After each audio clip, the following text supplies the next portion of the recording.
war-saxaafadeed ka soo baxay aqalka madaxtooyada Somaliland oo nuqul kamidi uu soo gaaray xarunta warqabadka telefishinka caalamiga Somali News ayaa waxa uu dhignaa sida tan kalfadhigii saddexaad ee ay yeeshaan golaha wasiirada Jamhuuriyadda Somaliland oo shirgudoominayay madaxweynaha qaranka Somaliland mudane Muuse Biixi Cabdi kuna wehelinayay madaxweyne ku-xigeenka Somaliland mudane ABDIRAHMAN Cabdilaahi Ismaaciil Saylici oo ka qabsoomay maanta oo ay taariikhdu tahay 12 bisha koobaad 2018 howlka shirarka ee golaha wasiirada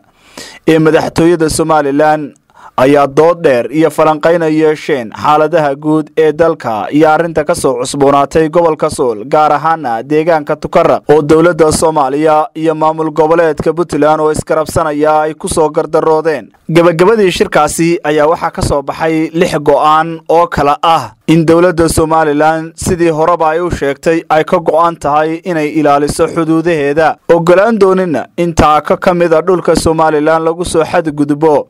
inay dawladda Somaliland u cadeynayso wadamada deriska ah iyo beesha caalamkaba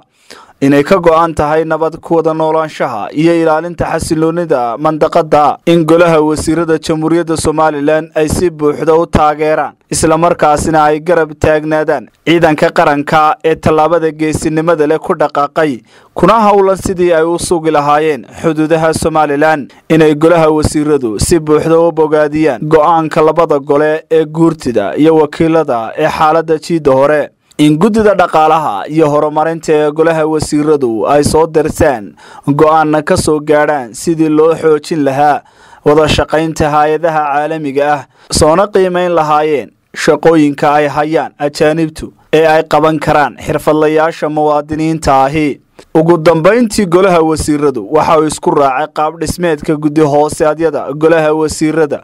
golaha wasiiradu uu yeelanayo oo u dhignaa sida tan gudida nabadgelyada 5 wasaaradood gudida dhaqaalaha iyo horumarinta 9 wasaaradood gudida arrimaha bulshada 9 wasaaradood gudida arrimaha dibadda iyo ictiraaf raadinta 9 wasaaradood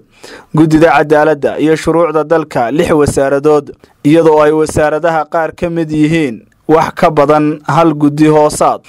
oo kor ku xusan war-saxaafadeedkan ayaa waxa ku saxiixnaa agaasimaha waaxda saxaafadda madaxtooyada Somaliland أحمد زكي إبراهيم محمود سم نيوز تي في مقالة HARGEYSA